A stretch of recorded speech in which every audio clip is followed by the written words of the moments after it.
নমস্কার বন্ধুরা, এই সবেমাত্র শেষ হলো এমএ ফোর্থ সেমিস্টারের এক্সামিনেশন রবীন্দ্রভারতী ইউনিভার্সিটির। আজকে রবীন্দ্রভারতী ইউনিভার্সিটি সেমিস্টার 4-এর সিইসি 4.1 এই পেপারের এনভায়রনমেন্টাল স্টাডিজের কোশ্চেন পেপার নিয়ে হাজির হলাম। প্রত্যেকে তোমরা একটা মেন সমস্যায় যেটা পড়ো সেটা হচ্ছে কোশ্চেন নিয়ে, যে কোশ্চেন কী ছিল না ছিল, প্রিভিয়াস ইয়ারের কোশ্চেন কিন্তু তোমরা পাও না। তাই জন্য আমি প্রত্যেকবারই তোমাদের কিন্তু এক্সামের কোশ্চেন কিন্তু আপলোড করে থাকি। বিগত বছরগুলোর প্রশ্ন যারা যারা এখনো পাওনি, যদি পেতে চাও তাহলে আমাকে হোয়াটসঅ্যাপ করতে পারো। ডেসক্রিপশন বক্সে আমি আমার ফোন নাম্বার দিয়ে রয়েছে, সেখানে কেবলমাত্র হোয়াটসঅ্যাপ করবেন। হোয়াটসঅ্যাপ করে আপনারা কিন্তু কোশ্চেন কালেক্ট করতে পারেন। ফার্স্ট, তোমাদের 40 নম্বরের এক্সাম, টাইম 2 ঘন্টা।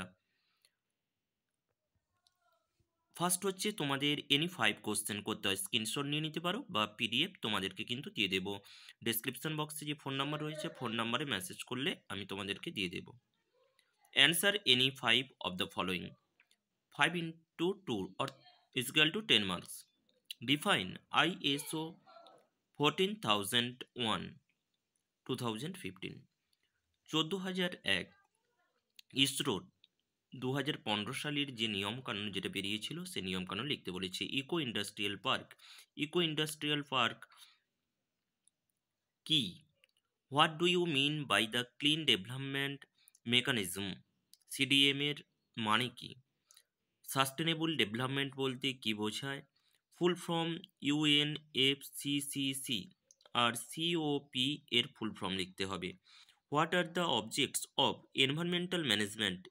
পরিবেশ ব্যবস্থাপনার অবজেক্টগুলো কি কি তা লিখতে হবে।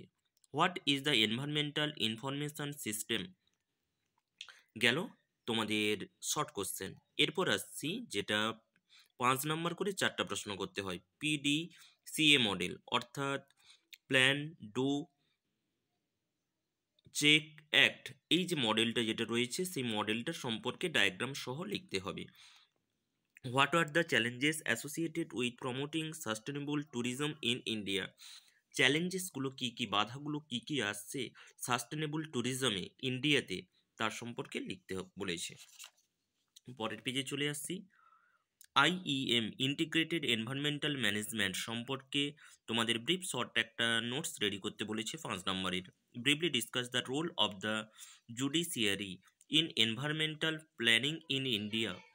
Discuss the impact of India's energy sector on environment. Energy sector সম্পর্কে ইম্প্যাক্ট, তার প্রভাবগুলো কি কি পরিবেশের ওপরে পড়ছে তার সম্পর্কে। তারপর যেটা 10 নম্বরের একটা কোশ্চেন করতে হয়, সেটা খুব সোজা এসেছিল।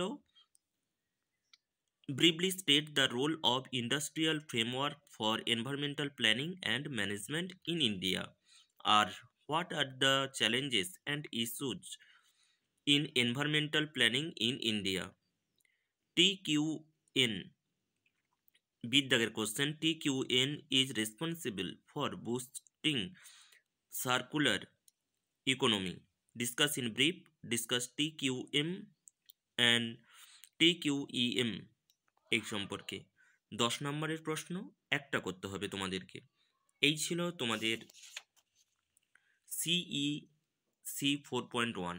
এরপর তোমাদেরকে আরও যে প্রশ্নগুলো যেগুলো রয়েছে, CE 4.2 এটাও আপলোড করব, OEC 4.2, OEC 4.1 সবগুলো পরপর আপলোড আমি করে দেব। তাই তোমরা ভিডিওগুলো পরপর দেখতে থাকো, চ্যানেলটা সাবস্ক্রাইব করো, বন্ধুদের মধ্যে শেয়ার করো।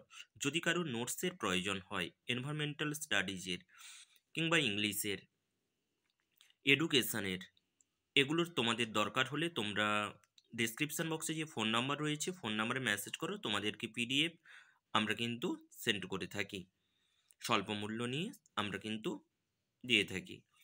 তোমাদের জাস্ট উপকারের জন্য বন্ধুদের মধ্যে শেয়ার করে নাও। Thank you everyone.